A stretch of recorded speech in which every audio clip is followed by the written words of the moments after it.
여러분들은 레위 하면 제일 먼저 어떠한 이미지가 머릿속에 떠오르십니까?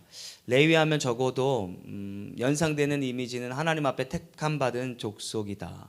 그 중에서도 하나님 앞에 예배하기 위하여 구별된 족속이다라고 하는 것을 이미지를 떠올릴 겁니다. 그리고 구약에서 가장 축복받은 민족이 어디냐, 족속이 어디냐라고 하면 레위 지파라고 말할 수 있겠죠. 만약 오늘날로 말하자면 레위 지파에서 태어난 자손들은 나면서부터 금수저가 되는 것입니다. 그런데 이거 알고 계십니까? 레위 지파는 원래 흙수저 집안입니다.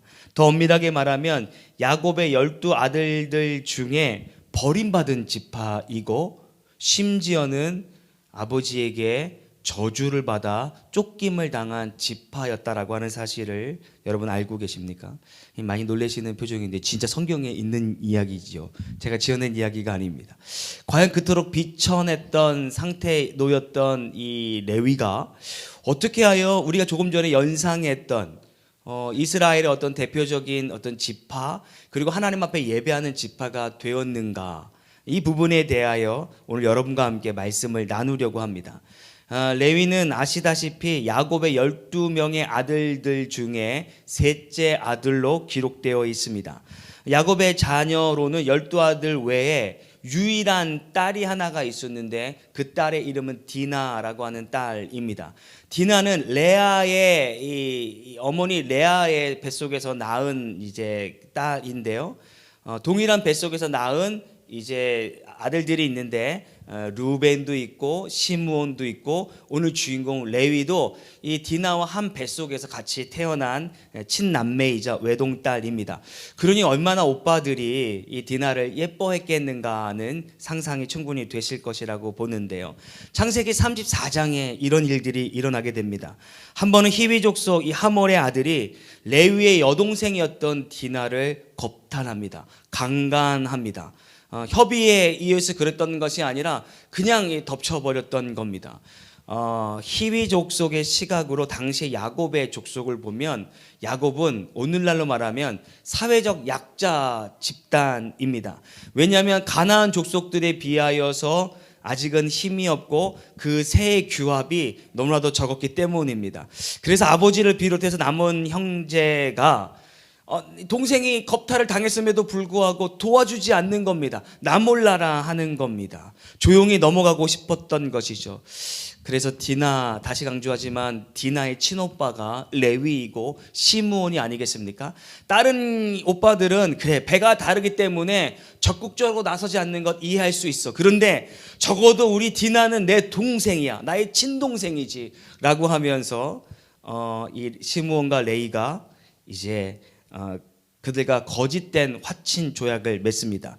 그리고 나서 우리와 함께 우리의 딸을 데리고 가기 이런다면 너희 할례를 받아야 돼 라고 하면서 온 남자들에게 할례를 받도록 했던 것 아니겠습니까? 그런데 그 할례의 상처가 채 아물기도 전에 성읍을 급습하여서 모든 남자들을 사륙하게 됩니다. 그러니까 집안 그 온 이 동네를 초토화시켰던 거죠. 이 사건으로 아버지 야곱은 적잖은 충격을 받았습니다. 그와 같은 방법으로 이 일들을 해결해야 될 것이 아닌데 두 아들이, 철없는 두 아들이 결국 아버지와 상의하지 아니하고 거짓된 조약으로 이 일들을 벌였기 때문입니다. 이 엄청난 충격이었던 것 같습니다. 한참 시간이 지나서 야곱이 나이가 들고 12자녀들에게 축복을 베풀 때가 있었는데 10명의 자녀들에게는 축복을 거하는데 이 방금 이 사건을 저질렀던 이 시므온과 레위에게는 축복을 전한 것이 아니라 저주를 품었던 겁니다. 그것이 창세기 49장 5절에서 7절까지의 말씀이 바로 그것인데요. 한번 읽었으면 좋겠습니다. 읽겠습니다. 시작. 시므온과 레위는 형제요, 그들은 칼은 폭력의 도구로다. 네오나 그들의 모의에 상관하지 말지어다. 내 영광아 그들의 집회에 참여하지 말지어다. 그들이 그들의 분노대로 사람을 죽이고 그들의 혈기대로 소의 발목 힘줄을 끊었음이로다. 그 노여움이 혹독하니 저주를 받을 것이요 분기가 맹렬하니 저주를 받을 것이라. 내가 그들을 야곱 중에서 나누며 이스라엘 중에서 흩으리로다. 돌아간 성경 전후를 보시면 알겠지만 너무나도 이 두 자녀에게 저주를 내품고 있는 것을 보죠. 저주의 내용은 이렇게 시작하는데요. 시므온과 레위는 형제요. 그냥 지나가면 지나갈 수 있을 법한데요. 저는 이 구절을 통해서 이 야곱이 그때 그 사건으로 얼마나 이 시므온과 레위에 대해서 실망하고 괘씸했던가를 알 수 있습니다. 시므온과 레위는 당연히 형제죠. 그렇다면 다른 이들과도 형제일 것입니다. 그런데 꼭 시므온과 레위 둘을 합하여 저주할 때 너희는 형제다라고 말하고 있는 것은 오늘날로 이런 겁니다. 두 아들이 있었습니다. 두 아들이 뭔가 사고를 쳤습니다. 그때 어머니나 아버지에게 들었던 이야기, 네 둘 다 똑같은 놈들이야 라고 했을 때 그 뉘앙스가 시므온과 레위는 형제다라고 하는 뉘앙스가 같다라고 하는 것이죠. 그러면서 이야기를 이어가기를 시므온과 레위는 형제요 그들의 칼은 폭력의 도구다. 그러면서 저주하기를 야곱의 자손들 사이에서 너를 분산시키겠고 이스라엘 사이에서 너희를 흩어버릴 것이다 라고 저주하고 있다는 겁니다. 그들은 디나의 사건을 그렇게 처리하는 것이 선하다라고 생각했고 정당하다고 생각했을런지 모르지만 정작 아버지 야곱의 판단은 그것은 비신사적인 것이고 야비한 처사고 하나님이 원하시는 방법이 아닌 너희 둘의 이 즉흥적인 방법으로 이루어낸 것이니 너희를 이 야곱의 이 가족에서 흩어져 버릴 뿐만이 아니라 이스라엘 사이 이 나라에서 너희를 흐트러 버릴 것이다 라고 하는 것입니다. 또 예전에 부모님들, 지금은 그런 부모님들은 없는 것 같은데 예전에 부모님들이 자녀가 속을 썩이고 아주 그냥 말썽을 피면 저는 절대 그런 얘기를 들어본 적이 없는데요. 이럽니다. 내가 저놈 죽기 전에 내 호적에서 반드시 파버릴 거야 라고 할 때 이게 자식으로서 부모에게 그 이야기를 들으면 자기의 한 일도 한 일이지만 얼마나 속상하고 얼마나 저주와 같은 말이겠습니까? 지금 야곱이 동일하게 이야기하는 겁니다. 내가 저 두 놈들, 두 형제들 야곱의 자손들에서 분산시킬 것이고 이스라엘 가운데서 내가 흩어버릴 것이야 라고 저주를 하고 있다라는 사실이죠. 그 저주를 받고 있는 이가 시므온이고 나머지는 오늘 말씀의 주제인 레위가 되는 겁니다. 실제 야곱이 그들에게 그와 같이 저주를 내품었고 그 사건 이후로 당분간 레위는 성경에 등장하지 않는 인물 혹은 족속이 됩니다. 적어도 이 사건이 다시금 재현되기 이전까지는 그랬는데요. 언제 다시금 숨어있던 레위가 또다시 성경에 등장하게 되냐면 이스라엘 백성들이 애굽에서 노예되었고 출애굽할 당시 어떤 한 사건을 통하여 다시금 숨겨졌던 레위가 이제 표면으로 나타나는 겁니다. 모세가 시내산에서 이제 법궤를 받아 내려오기 직전에 우리가 다 아는 것처럼 꽤나 충격적인 사건이 이스라엘 무리 가운데 있었던 것 아니겠습니까? 그것이 무엇이냐? 이스라엘이 금송아지를 만들어 숭배했던 사건입니다. 모세가 그것을 보고 얼마나 충격적이었던지 돌판을 그냥 집어 던질 만큼 엄청난 이 화가 밀려왔던 것이죠. 비슷하지는 않겠지만 거기에 유사하지도 않겠지만 저도 조금 비슷한 사건이 하나 있었는데요. 제가 23살 때 청년이자 전도사 사역을 할 때 저희 교회에는 기도원이 있었습니다. 근데 기도원은 다른 교회에 빌려주지 않고 그냥 우리 교회만 썼던 기도원입니다. 그런데 제가 잘 알고 있는 동기가 장소를 섭외하지 못해서 애들 여름 성경학교를 하지 못하겠는데 그런 고민이 있기에 제가 담임 목사님 찾아가서 이러하니 목사님 좀 빌려주시면 안 되겠습니까? 아마도 그 전에 있었지 않았던 첫 번째로 빌려줬던 사건이 됐던 겁니다. 그러면서 강사도 없으니까 강사의 자격은 없지만 제가 주일학교 전문 사역을 했으니 제가 2박 3일 동안 수련회를 했습니다. 그리고 나서 아이들이 9시에 이제 잠을 자게 되는데요. 보통 수련회가 끝나면 9시, 10시에 고생한 선생님들이 이제 어떤 그 뒤풀이 혹은 수고했다라고 하는 자리를 마련하게 됩니다. 그때 이제 치킨도 먹게 되기도 하고 혹은 콜라나 다가를 먹게 되죠. 저도 모든 것들이 끝나고 아이들이 잘 자고 있나 점검하고 내려오는데 식당 안도 아니고 여름이니까 식당 바깥에서 저쪽에서 뭔가 파티가 열려지고 있는 겁니다. 그래서 한 걸음 한 걸음 갔는데 제가 제 눈으로 의심했습니다. 거기에는 당연히 콜라가 있을 거라고 생각했는데 맥주가 있는 겁니다. 그리고 치킨도 있는 겁니다. 그 제가 이 사람들 도대체 어떤 사람인가? 조금 전까지 같이 집회에 참여했던 선생님들의 무리였습니다. 제가 되게 동기를 불렀습니다. 이게 도대체 무슨 짓을 하는 것이냐? 알고 봤더니 그 친구의 교단은 우리나라 교단에서 술이 이게 이제 허가가 되어지고 담배가 이제 목사님조차도 되어지는 그런 교단이 있지 않겠습니까? 그 교단이었던 겁니다. 근데 제가 그런 모습을 처음 봤습니다. 그래가지고 너무 화가 나가지고 당장 이 자리에 나가시라고, 당장 지금 짐 싸가지고 애들 다 깨워가지고 지금 가시라고 했던 기억이 나는데, 술 한 잔 먹은 것도 그만큼 의분이 들어서 화를 지금 참지 못했는데, 이 모세가 야 이제 이 말씀을 가지고 이스라엘 백성과 함께 하나님을 섬겨야지라고 하는 이 법궤를 가지고 내려왔는데, 이스라엘 백성들이 하는 짓이라고는 금을 모아다가 금신상을 섬기고 거기서 춤을 추고 거기에 숭배하고 있으니 얼마나 화가 났겠냐라고 하는 것입니다. 그러니까 돌판을 집어 던졌던 것이죠. 그래서 약간 흥분을 조금 이제 자제했던 것 같습니다. 그리고 백성들을 향하여, 모세가 그들을 용서할 수 있는 권한은 없지만 백성들을 향하여 하나님 말씀을 대언하는 것입니다. 출애굽기 32장 26절인데 혹시 준비되었나요? 출애굽기 32장 26절의 말씀을 읽겠습니다. 시작. 이에 모세가 진문에 서서 이르되 누구든지 여호와의 편에 있는 자는 내게로 나아오라 하매 레위 자손이 다 모여 그에게로 가는지라. 모세가 흥분을 가라앉히고, 조금 전에 돌판을 던졌던 흥분은 있었지만 그래 이들을 다시금 하나님의 말씀으로 이제 가르쳐야지라고 하면서 누구든지 여호와의 편에 서겠자라고 하는 자들은 다 내게로 오라라고 했던 것입니다. 그런데 중요한 건 사람들이 주저하더라는 겁니다. 어디에서 주저했냐면 그들이 만들어낸 금송아지 주변에 서 있으면서 내가 지금 여기에 서 있어야 하는가, 혹은 모세의 부름에 나아가야 하는가라고 주저했다라는 겁니다. 적어도 그들이 신상 앞에 주저했다라고 하는 것은 나를 인도하고 나를 살리실 분은 저가 지금 소개했던 하나님이 아니라 우리가 만들어낸 이 금송아지가 우리를 살리고 우리를 인도할 것이다 라고 하는 착각 가운데 그들이 주저했다라고 하는 겁니다.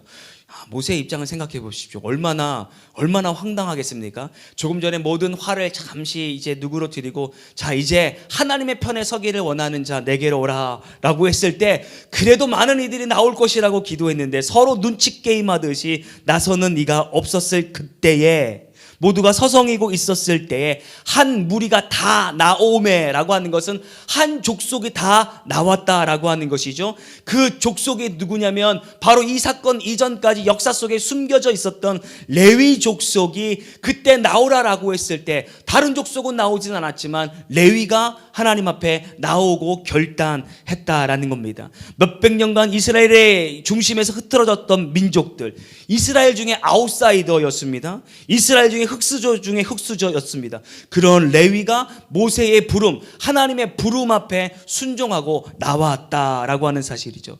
모세가 얼마나 반가웠는지 레위 족속에게 이와 같이 말합니다. 제가 읽겠습니다. 이스라엘의 주 하나님이 이르시기를 너희는 각기 허리에 칼을 차고 진의 이 문에서 저 문을 오가며 저마다 자기의 친척과 친구와 이웃을 닥치는 대로 찔러 죽이라 하신대. 허리에 칼을 차라라는 겁니다. 그리고 이것저것을 오가면서 너희 두 눈으로 똑똑히 봤지. 금신상에 절한 너희 형제, 너희 친척, 너희 가족 모두를 닥치는 대로 다 칼로 베어라라고 하는 명령을 받게 됐다라는 겁니다. 하나님은 레위로 하여금 자신의 결정 혹은 결단에 버금가는 그것을 실행하고자 하는 행동 또한 요구하셨다라고 볼 수 있는 것이죠. 뭘 보기를 원하셨는가? 결단만이 아니라 그 결단을 행동으로 옮기는가를 보기를 원하셨다라는 것이죠. 사탄이 성도로 하여금 넘어지게 하려고 종종 사용하는 도구가 있습니다. 그 도구의 이름이 뭐냐면 놀라지 마십시오. 그것은 바로 하나님 앞에서의 결단이라고 하는 도구입니다. 사탄은 성도를 자극해서 반복되는 혹은 동일한 결단을 예배 가운데서 반복적으로 유도합니다. 그리고 그것으로 만족하게 합니다. 그리고 그 결단한 자신을 보면서 야, 나 믿음 좋은 사람이야 라고 착각하게 만들죠. 나는 하나님 앞에서 이런 결단을 한 사람. 하나님, 저는 하나님 앞에 신실하게 살겠습니다. 하나님, 나는 나의 삶을 당신께 드리기로 작정했나이다. 하나님, 나는 당신 앞에서 이런 사람으로 살겠습니다라고 작정하게 한다라는 사실이죠. 작정이 뭐가 문제입니까? 라고 말할 수 있겠지만 정작 문제는 더 이상 이 작정의 고백 이상으로 나아가지 못하도록 자기 만족에 머물도록 사탄이 우리를 유혹한다는 겁니다. 즉 작정만 하도록 하고 구체적인 행동을 하나님 앞에서 하지 못하도록 한다는 것이죠. 그러나 하나님은요, 우리에게 이빠른 작정보다도 미사오로 가득 찬 결단보다도 조금은 투박하고 멋스럽지는 못하지만 그럼에도 하나님 앞에 작정했던 것을 조금씩 실천해 나가는 그 행동을 요구하신다라고 하는 것을 우리가 잊지 않게 되기를 소망합니다. 쉽게 말해 하나님의 관심은요, 우리의 입술이 아니라 우리의 손과 발이 거한 그 행동에 있다라고 하는 것을 우리가 잊지 말아야 되지요. 오늘 당신의 결단 안에 묶여져 있습니까? 비록 작은 실천이라도 행동 안에서 자유하는가? 우리 스스로에게 질문해 보았으면 좋겠습니다. 먼저 이스라엘 변방에 있었던 레위가 결단을 했던 것 아니겠습니까? 남들은 결단조차도 못했으니 그 결단도 매우 귀하고 높이 평가할 만도 할 것입니다.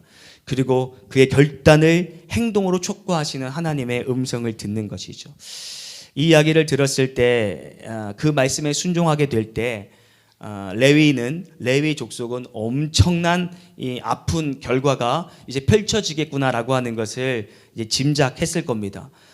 그 중에서는 내 형제도 있고 내 부모도 있을 수 있습니다. 잘 친하게 지냈던 친구들도 있고 친척들도 있을 수 있겠습니다. 그런데 하나님의 말씀에 순종할 때 그 모두를 쳐 죽여야 되니 얼마나 대단한 결단과 행동이 수발되어야 하냐라고 하는 것입니다. 그들의 행에 대해 과제가 너무나도 끔찍했기 때문입니다. 그런데 그들은 그들의 결단을 행함으로 그들의 믿음을 하나님 앞에 보였다라고 하는 사실이죠. 성경을 읽지는 않았지만 그렇게 죽인 자들이 무려 3,000명이 되었다라고 이 레위 족속에 나오고 행동으로 그들 죽인 인원이 3,000명이었다라는 겁니다. 그 결과를 보고 모세를 통하여 다음과 같이 이제 복이 내려지게 됩니다. 출애굽기 32장 29절의 말씀이 그것인데요. 한번 읽겠습니다. 시작. 모세가 이르되 각 사람이 자기의 아들과 자기의 형제를 쳤으니 오늘 여호와께 헌신하게 되었느니라. 그가 오늘 너희에게 복을 내리시리라. 네. 여러분, 지금 모세가 레위에게 뭐라고 말하고 있냐면, 제가 세 번역으로 읽겠습니다. 모세가 말하였다. 오늘 너희가 저마다 자녀와 형제자매를 희생시켜 너희 자신을 주께 드렸으니 주께서 너희에게 복을 내리실 것이다. 주께서 너에게 복을 내리실 것이다. 이 선언이 있기 전까지 레위 족속은 어떠한 족속이었습니까? 다시 강조하지만 이스라엘에서 아웃사이더, 쫓겨난 족속입니다. 아버지로부터 저주를 받았던 족속 아니었겠습니까? 변방에 떠도는 자들이었습니다. 그렇게 퇴장당하였던 레위 족속이 이제 하나님의 주권이 지배하는 은혜의 그라운드에 재입장하는 사건이 바로 오늘 이 성경의 사건이 되었던 겁니다. 은혜의 변방 안에 있던 자가 은혜의 테두리 안으로 초대받은 사건이 되었으니 얼마나 귀하고 큰 은혜가 되겠습니까? 그런데 레위 족속에 겹경사가 생기게 되는데 신명기 33장에 보면 이제 모세가 죽습니다. 조금 전에는 야곱이 죽었을 때 그에게 저주를 품고 죽었는데 모세는 정반대로 그들에게 축복을 베풀고 죽게 되는 장면이 나오는데 신명기 33장 8절 전반절이 바로 모세의 레위를 향한 축복입니다. 읽겠습니다. 시작. 레위에 대하여는 일렀으되 주의 둠밈과 우림이 주의 경건한 자에게 있도다. 아멘. 여기서 눈여겨봐야 될 부분이 주의 둠빔과 우림이 주의 경건한 자, 다시 말해 레위에게 있도다라고 하는 겁니다. 둠빔과 우림이라고 하는 것은 과거에 하나님의 말씀인지 아닌지를 분별할 수 있도록 하였던 하나의 이 제사의 도구가 되는 겁니다. 다시 말해 하나님께서는 이 사건 이후로 그들을 부르시고 그들에게 축복하셨을 뿐만 아니라 이후로부터 예배는 이들을 통하여 내가 받겠다라고 했으니, 이 레위 족속에게는 어마어마한 사건이고 어마어마한 축복이 아닐 수가 없는 거죠. 이 사건 이후로 레위 족속이 말라기 시대에까지 제사장의 직분을 감당했다라고 하는 것은 구약의 역사를 통해 확인하게 되는 겁니다. 이것이 레위 지파가 이스라엘을 대표해서 제사장이 되었던 비하인드 스토리, 쫓겨났던 저주받던 족속이 다시금 부름을 받고 다시금 축복받았던 사건이 되었다라는 겁니다. 이제 이 사전 지식을 가지고 오늘 본문을 대했으면 좋겠습니다. 다시 강조하지만 레위 족속은 출애굽하는 가정 가운데 큰 은혜를 입고 다시금 거룩한 백성의 중심 가운데 서게 됐습니다. 하나님을 예배하는 예배자로 혹은 그 예배를 집례하는 집례자 제사장으로 감당하게 되었던 거죠. 그리고 한참 시간이 지났습니다. 그리고 오늘 본문에 이르러 성경 글을 어떻게 평가하고 그에게 어떻게 행하였는지를 알게 해주는 장면이 오늘 본문의 내용입니다. 오늘 본문 6절의 말씀을 한번 읽어봤으면 좋겠습니다. 본문 6절입니다. 읽겠습니다. 시작. 그의 입에는 진리의 법이 있었고 그의 입술에는 불의함이 없었으며 그가 화평함과 정직함으로 나와 동행하며 많은 사람을 돌이켜 죄악에서 떠나게 하였느니라. 아멘. 입에는 진리의 법이 있고 입술에는 불의함이 없고 화평과 정직함으로 하나님 앞에 행했고 많은 사람들을 죄악에서 떠나게 했다. 여기 한 가지를 더하자면 시내산에 내려와 여호와의 편에 서서 하나님을 외면하는 자를 대적했고 그때 결단은 너무나도 놀라운 결단이었다라는 것 아니겠습니까? 근데 조금 전에 읽었던 저 본문의 말씀 원어로 보면 저 본문의 말씀은 과거형으로 되어 있다라는 겁니다.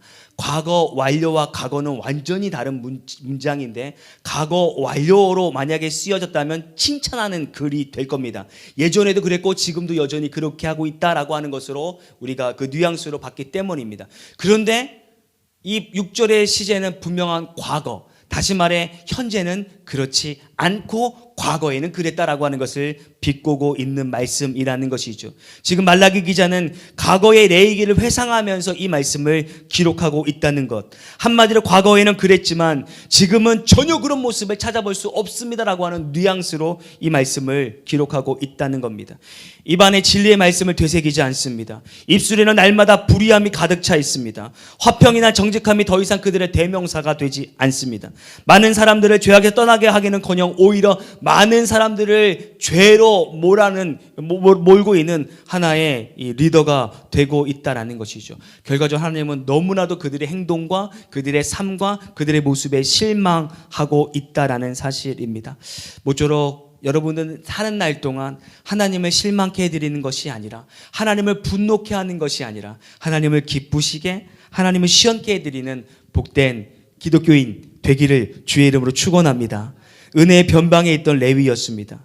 그의 아버지의 저주로 하여금 형제 가운데서 쫓김을 당했고 어느 누구도 이제 이스라엘의 중심에 들어올 수 없는 상태였던 것 아니겠습니까? 그런 그들이 다시금 은혜의 초청을 받게 되었는데 그들은 그 은혜를 망각했습니다. 본분을 상실했습니다. 오늘 본문 3절을 보겠습니다. 3절의 말씀입니다. 시작.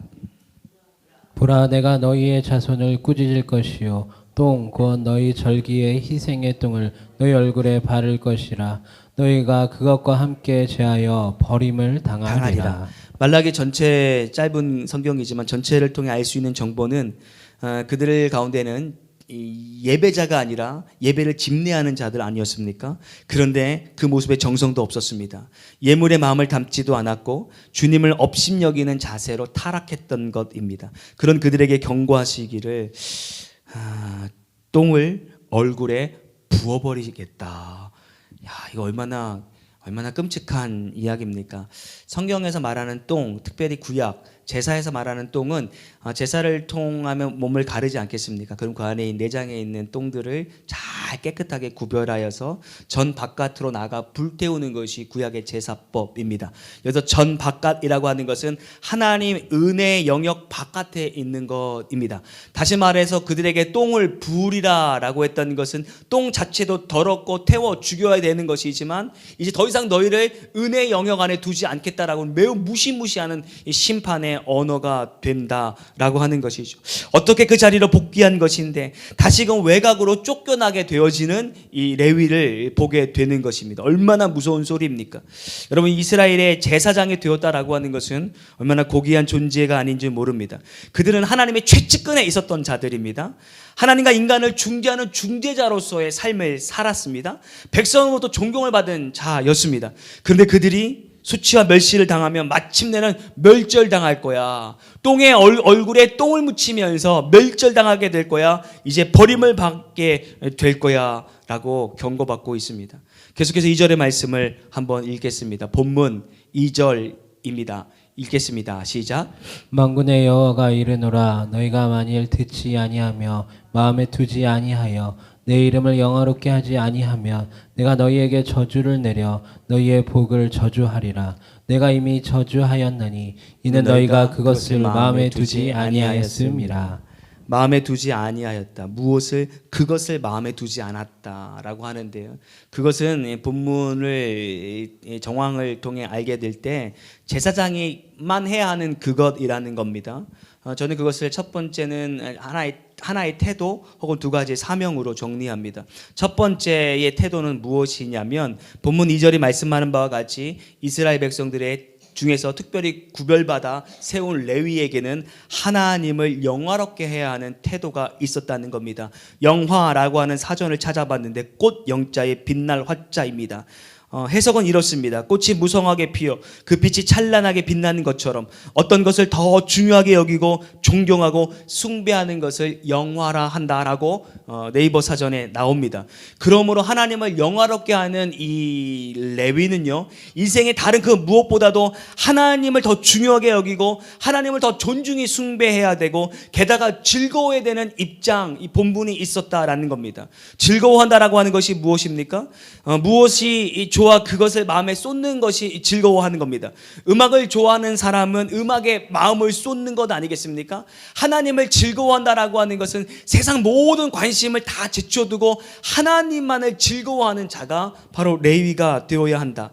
그래서 소요리 문답 1번의 질문, 인생의 목적이 무엇이냐라고 하는 질문에 우리 믿음의 선배들은 다음과 같은 답을 내었습니다. 인생의 제일 된 목적은 하나님을 영화롭게 하고 그를 영원토록 즐겁게 하는 일이다. 맞습니다. 레위 제사장은 그들의 삶의 목표가 하나님을 영화롭게 하고 하나님을 즐겁게 해야 되는데 그것을 마음에 두지 않았다는 겁니다. 내 예배가 하나님을 영화롭게 하는 예배인가 그렇지 않은가? 여러분이 앉아 계신 자리가 예배가 즐거워 하나님 앞에 나아가는 것이 즐거워 드리는 그런 예배, 그런 예배자의 모습이 저와 여러분의 모습이 되기를 주의 이름으로 축원합니다. 그런 면에서 이 책망받았던 이 레위의 모습이 오늘날 저를 포함하여 많은 목회자들에게 경종을 울리기도 합니다. 예배가 즐거워야 하고 말씀 전하는 것이 곧 하나님을 영화롭게 하는 것이 되어야 하는데 목회가 어느새 밥벌이가 되었다면, 목회가 어느새 직업이 되었다면 하나님 얼마나 마음이 아프실까 하는 묵상들을 해봅니다.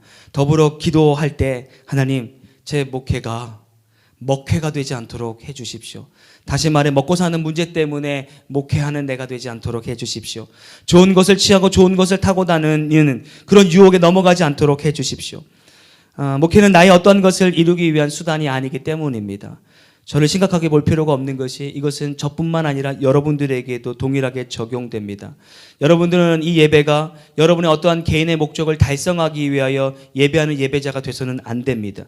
여러분의 예배가 여러분의 영화와 부귀를 위한 것, 여러분이 오늘 지금 드리는 예배가 내 자녀의 성공과 어떤 것을 기원하는 의미에서 나왔다면 얼마나 우리 주님의 마음이 아프시겠냐라는 사실이죠. 모쪼록 레위는 그랬으나 우리는 그것을 타산지적 삼아서 하나님 앞에 온전히 주님을 영화롭게 하는 것에 목적을 두고 주님을 기뻐하는 것에 목적 둘 수 있는 우리의 예배자가 되기를 주님의 이름으로 축원합니다. 계속해서 제사장 두 가지 사명 중 첫 번째인데요. 베드로전서 2장 9절은 이와 같이 말씀합니다. 그러나 너희는 택하신 족속이요 왕같은 제사장들이요 거룩한 나라요 그의 소유가 된 백성이니라고 하는 말은 잘 알고 계실 겁니다. 다시 말해 이 말씀은 목회자에게만 이제 속한 말씀이 아니라 여러분 모두들에게도 동일하게 속한 것입니다. 왜냐하면 우리는 하나님 나라의 영적 제사장이 되기 때문입니다. 제사장 우리에게는 어떠한 사명이 있는 것일까? 6절을 보니 그 입에는 진리의 법이 있다. 그렇습니다. 제사장의 입에는 날마다 진리의 것들이 충만해야 됩니다. 제사장에게서 정치 이야기가 나오고 제사장 입에서 돈 이야기가 나올 때 정말 하나님이 그 설교, 그 목회자를 기뻐할까? 저도 한 사람으로서 어떤 정치라고 하는 것에 왜 관심이 없겠습니까? 왜 정치라고 하는 것에 옳고 그름을 판단하는 판단력이 없겠습니까? 그런데 목사님들이 자꾸 정치 이야기를 한다거나, 그리고 제가 웬만해서는 어떤 단톡방 이런 거 탈퇴 잘 안 하거든요. 무음으로 하면 무음으로 했지 잘 하지 않는데, 제가 최근에 한 군데를 탈퇴했던 목회자방이 있는데, 이게 무슨 빨간 당, 파란 당이 서로 기다 아니다 싸우고 있고, 서로 빨간 당이 옳다, 파란 당이 옳다라고 하는 그런 모습에, 이게 정말 하나님이 기뻐하신가, 창피하기도 하고 부끄럽기도 하여서 그 방을 탈퇴했던 기억이 납니다. 제사장의 입에서는 그런 것들이 나오지 말아야 하죠. 그것은 여러분들에게도 마찬가지입니다. 사람들과 모임을 갖습니다. 성도들과 모임을 갖습니다. 날마다 우리 입술 가운데 나와야 하는 것은 세상적인 이야기로 가득 차는 것이 아니라 내가 만난 하나님을 증거하는 것이고, 나를 만지신 하나님, 내가 나에게 은혜를 주시는 하나님을 그 전하는 입술이 되고, 그런 공동체가 되어야 한다라는 것이죠. 주여라 말씀을 묵상하고 무시로 그 말씀을 암송하고, 언제 어디서나 우리의 입술 가운데 레위 제사장뿐만이 아니라 우리의 입술 가운데 그런 것들이 고백되어질 수 있는 이 시대에 진정한 영적 제사장 될 수 있도록 되는 여러분이 되기를 주의 이름으로 축원합니다. 마지막 9절의 말씀을 읽겠습니다. 본문 9절입니다. 읽겠습니다. 시작. 너희가 내 길을 지키지 아니하고 율법을 행할 때에 사람에게 치우치게 하였으므로 나도 너희로 하여금 모든 백성 앞에서 멸시와 천대를 당하게 하였느니라 하시니라. 율법을 행할 때 사람에게 치우치지 말라였던 것인데, 당시에 말라기를 읽어보시면 압니다. 당시에 레위인들은 이 말씀에 전혀 역행하고 있었다라고 하는 것을 압니다. 돈 많은 성도들,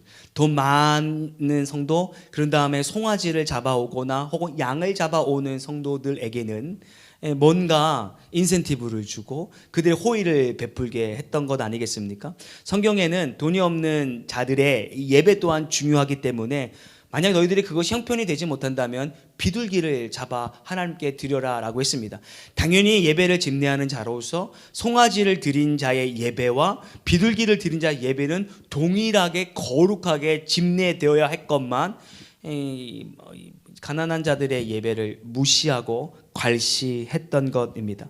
또한 율법을 행할 때 사람의 눈치를 보지 말아야 하는데, 더욱이 제사장으로서는 더욱이 눈치를 보지 말아야 하는데, 성경에 보면 한 집안에 이제 제사장으로 그 직업이 있을 만큼 말라기 시대, 아주 타락한 시대가, 돈 많은 집에 이제 거기까지 가고 싶지 않은 거예요. 그러니까 내가 제사장을 돈 주고 사는 거예요. 그 당신은 우리 집에서 나를 위해서 희생의 제물을 드리고 내 모든 것 서포트할 테니 여기서 하시오라고 했을 때 과감하게 그것을 뿌리쳐야 하는데, 말라기 시대 많은 이 레위가 그것을 출세의 길로 여기면서 그렇게 나갔다라는 겁니다. 제사장은 사람이 세운 것이 아니라 하나님이 세운 것이기 때문에 사람 눈치를 보지 말아야 했던 것인데, 제가 또 교회를 또 얘기하는, 조금 전에 그 교회를 빌려줬던 교회, 기도원을 빌려줬던 교회에 있었을 때였는데요. 선거철이 되면, 지금은 동네에 워낙 메가처치들이 많습니다. 1,000명, 2,000명 되는 교회는 어렵지 않게 주변에서 볼 수 있지 않습니까?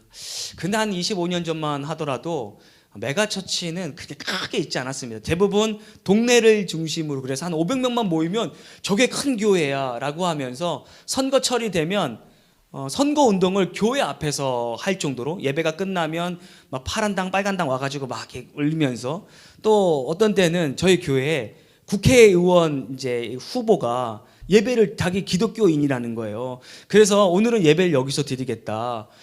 야, 그러면 만약에 대통령이 돼, 막 지지도가 막 80%, 이 양반 무조건 대통령이 돼. 그런데 우리 교회에 와서 예배를 드리겠대. 여러분들이 목회자입니다. 여러분 마음이 좀 흔들리시지 않겠습니까? 그게 솔직한, 지금 아니다라고 표현을 하고 있으신 분들은 약간 솔직하지 못한 거예요. 만약 내게도 90%야, 이분 대통령 당선 90%야, 그런데 우리 교회에서 예배를 드리겠대 라고 한다면, 그래요, 바쁘실 텐데, 선거운동 때문에 교회를 못 가셨을 텐데, 그럼 예배를 드리세요 라고 할 수 있을 법한데, 목사님이 어디서 여기 와가지고 선거운동을 하려고 하느냐. 진짜 당신이 집사고 당신이 장로고 그런다면 당신 교회 가가지고 예배를 드리고 와야지. 어떻게 여기서 선거운동을 하려고 하는 것이야 라고 하면서 쫓겨냈는데 그 일을 제가 했거든요. 목사님이 가시라고 합니다.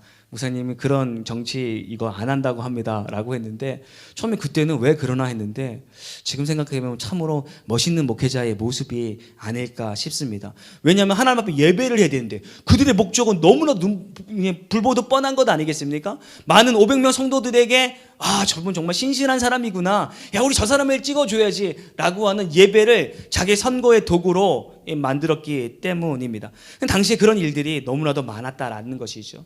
그렇게 은혜로 다시금 주님 앞에 제사장으로 세웠건만 그들은 그 은혜를 잃어버리고 다시금 변방으로 쫓겨나는 안타까운 신세가 됐다라는 것이 오늘 말씀의 결론입니다. 제가 말씀을 묵상하면서 이 레위 비판만 할 수 있는 것이 아니겠구나. 꼭 우리가 구원받은 과정과도 너무나도 흡사하다. 예를 들면 이런 겁니다. 하나님의 진노로 영원히 이스라엘 진영 밖에 머물러 했던 레위 아니었겠습니까? 그럼 우리는 무엇입니까? 아담 하와의 죄로 말미암아 이제 에덴에서 쫓겨난 인류, 그 중에 나라고 하는 것은 참으로 동일한 상황인 겁니다. 별반 차이가 없습니다. 또한 전적인 하나님의 은혜와 부르심으로 다시금 은혜의 반열 안에 들어왔던 레위, 불가항력적 은혜로 말미암아, 즉 나의 어떠함으로 구원받았던 것이 아니라 하나님의 전적인 택함으로 받았던 우리들 아니겠냐는 겁니다. 별반 차이가 없습니다. 그렇다면 우리 남은 인생은 어떻게 살아야 하는가? 레위의 삶을 반면교사 삼아야 된다라는 것이죠. 영적으로 거듭난 우리 이제 태세 전환을 통하여서 주님을 기쁘시게, 주님을 영화롭게 하는 인생들이 되어야 되는 겁니다. 레위 행위는 과거형으로 책망을 받았지만 우리가 주님 앞에서 행하는 모든 행위가 현재 진행형이 되고 앞으로도 진행되어지는 칭찬의 말씀만이 여러분과 여러분의 삶과 우리의 교회 가운데 넘쳐나게 되기를 소망합니다. 다시 강조합니다. 물론 우리의 어떠함으로 얻어진 구원이 아니라 주님께 거저받은 은혜요 거저받은 선물입니다. 그것을 하찮게 여김으로 레위가 쫓겨났던 것 아니겠습니까? 이것이 어떻게 우리에게 주어졌는가? 과연 내게 그 구원이라고 하는 선물이 받을 만한 가치가 있었던 것인가? 거저받았다고 함부로 여기지 마시기를 바랍니다. 주께 받은 이 구원을 날마다 묵상할 때 몸둘 바를 몰라서 우리의 인생을 통하여 주님을 영화롭게, 주님을 기쁘시게 하다가 인생의 마지막 날 아무개하라고 부르실 때 두려워서 떠는 임종을 맞이하는 것이 아니라 주님 제가 여기 있습니다라고 주님 품에 안길 수 있는 저와 여러분이 되기를 주님의 이름으로 축원합니다.